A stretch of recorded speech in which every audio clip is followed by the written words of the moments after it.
最新一期的关于买房你必须知道的房屋知识。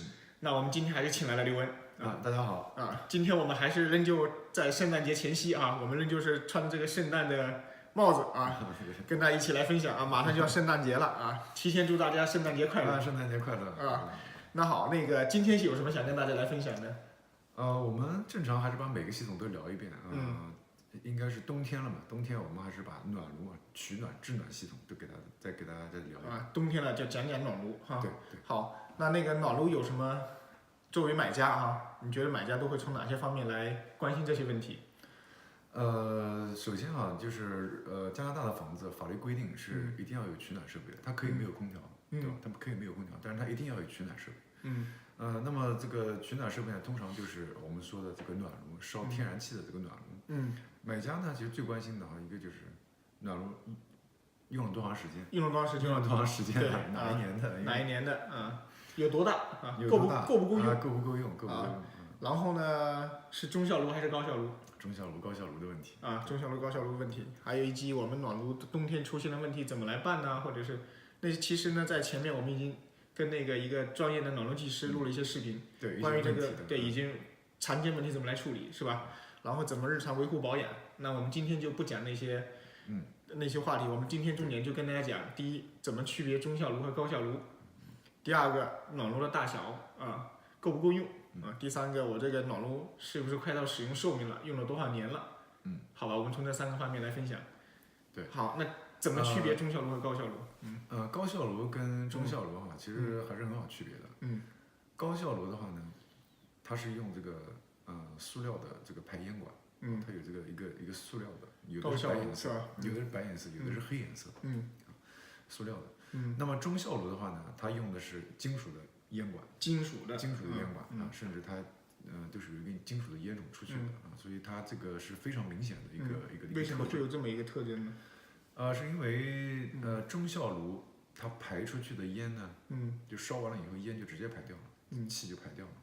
那么它的这个燃烧气体排掉的这个废气温度是非常高的，温度非常高，只能用金属的烟囱。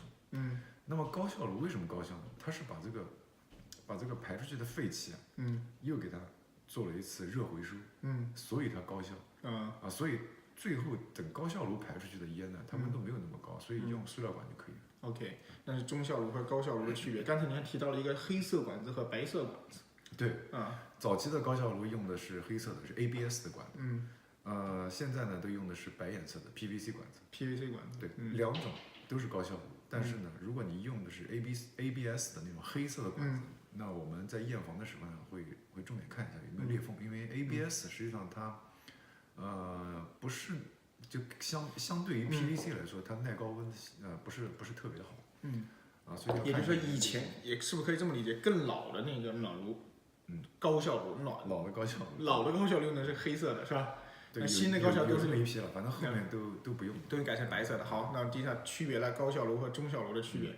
那第二个，我们怎么来看这个大小够不够？一般比如说我们2500尺的房子，我们要求这个暖炉大概需要多少的？我们叫用什么来代表我们这个暖炉是大小？有什么标准吗？单位？它这个暖炉的它的这个制热能力，它用这个叫 BTU 的这么一个单位，BTU hour 就是每小时产。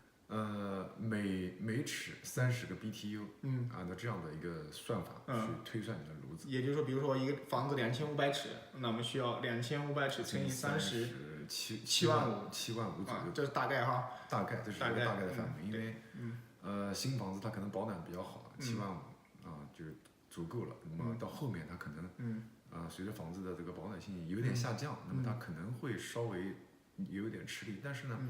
builder 一般都会把暖炉往大了配，就是我们经常会发现 builder 会把暖炉往大了配，少的这个不多见。OK， 好，这是大小那我们再看这个暖炉有一定的使用寿命，很多人就会关心，我这暖炉有没有到使用寿命，用了多少年了？这个怎么来看？暖炉一般能用多少年呢？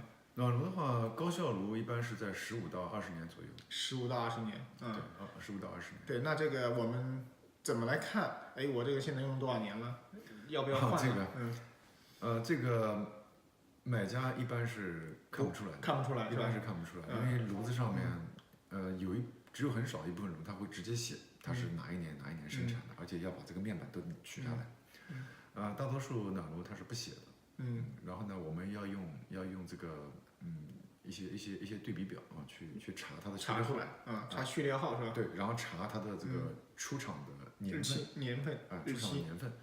那么基本上来说，出厂的年份跟你的使用寿命是差不多的。当然有一种情况就是你可能先出厂了，然后过了1到2年以后再装，这个情况也是有的。也有，大概就是这样的一个年份。好，就上面等于有一个商标是吧？有个 label 可以查序列号。序列号对。可以查那个 serial number。对，那个比较专业了哈。所以呢，通常来说大概用15年到20年。15年到20年。对，然后呢，到了期限呢就该换了可能随时会换对。那好，我们讲到这个之后呢，刚才呢我们讲了中效炉和高效炉的区别，讲了这个大小，又讲了这个时间能用多少年。那我们在日常使用的过程中，可能会问，作为买家可能会问，哎，我这个暖炉该怎么保养呢？有什么必须要做的事情吗？暖炉它除了这个供暖的这么一个功能之外它还有一个就是对家里面管道系统的这个内循环的风它有一个推送的作用所以你看，暖炉是1年4季是不能断电的。尽管它是烧天然气的，但是如果没有电，暖炉一样运行不了。在暖炉的最下面，它有一个这个很大的鼓风机。这个鼓风机就是把整个家里面的这个管道系统里面的风，你冬天呢就是用这个暖炉吹出来的热风，夏天呢就是空调吹出来的是冷风。那么为了保障这个管道系统里面干净，我们一般会在这个鼓风机前端加一个这个滤网。过滤网。对，这个滤网就是防止这些灰什么全部进到这个鼓风机里面，然后又被送到家里面。对，所以暖炉最简单也是最重要的一个保养，就是定期要换这个滤网。定期换滤网。对，我们建议是3个月左右。3个月，1个季度换一次，就那个小的是吧？那个薄的。对，就在它这个暖炉前面有一个，实际上它是管道里面，它不在暖炉里面，实际上是管道里面。对，有一个规格就16乘以25乘以1的，建议你是每个季度换一次。还有一种宽一点的，就16乘以25乘以5的那种大小的是吧？对，你可以每半年换一次。对。还有电子的，电子的定期清洁又不同，有很多这种情况。对，有一次我遇到一个客户给我打电话说冬天了，他那个交房之前去地下室去检查了一下，然后把所有的灯的开关都关掉了。结果第2天这个家里暖炉就没电了，暖炉就那个什么没有出暖炉的出热效了，这个。那他就是把暖炉的那个开关给关了。暖炉的开关给关掉了。对，我们在第2天他给我打电话说，我说你是不是要检查一下，你是不是去地下室了？他把那个暖炉的开关给关掉了。那这个呢？暖炉开关，正常暖炉开关它一定是在暖炉旁边。在暖炉旁边。Building Code 的要求靠的这个楼梯口，就暖炉靠楼梯口装一个这个开关。这个开关有几个特点第一个呢，它的开关不会让你很轻松的就摸到的。它一定是装在比较高的地方。那当然也不排除有的就是好像对装在这个装在你水平的位置，你好像觉得是个灯的开关，你不小心关了。那么第2个特点呢，就是这种开关它那根线它后面连了一根那个金属的硬管线这个也是它明显的一个特点，一般都没有这种金属硬管线。只有暖炉的这个它这个开关。所以在开灯的时候别随便给关掉。对，您看一下如果你是第一次到了这个拿到新房子你不知道，那你看一下，一个是它这个开关不会在你很容易够到的地方，有的会直接在上面写有的房东会写上 furnace。然后你看它那个线是一个金属的管子那你就不要去关它。对，那还有另外一个问题在冬天的时候，很多人会出去度假是吧？或者是回中国，或者是出去度假。那这样的情况在室内，我们这个温度应该设成多少度比较合适？那这时候呢，为了节能，有什么建议吗？就温度应该设成多少度比较合适？如果冬天的话，你暖炉即使人不在家，你至少也要设到15、16度的样子。15、16度的样子。对，别太低了太低了会。别太低了，房子会冻上。好，那关于暖炉呢，其实我们要讲的问题都很多然后呢，更多东西呢，你可以去看看我们之前发的一些视频啊，关于那个和戴卫吴这个暖炉技师我们一起录的一些视频，关于常见问题怎么去处理。那作为买家呢，我们今天我们讲了，作为买家应该重点去关注的3个问题是吧？暖炉的大小、年龄，还有我们这个是中效炉还是高效炉？对。然后一些基本的日常的维护。如果呢，大家还有什么更多的问题想要了解的，可以上我们的网站3w.howhouse.ca 刘文艳房式的网站，也可以上太和.ca 太和地产学院，以及3w.飞雪鱼.ca 我的个人的网站，去这些网站上呢了解更多的信息。如果你有什么更多的问题呢，欢迎随时跟我们联系，好吧？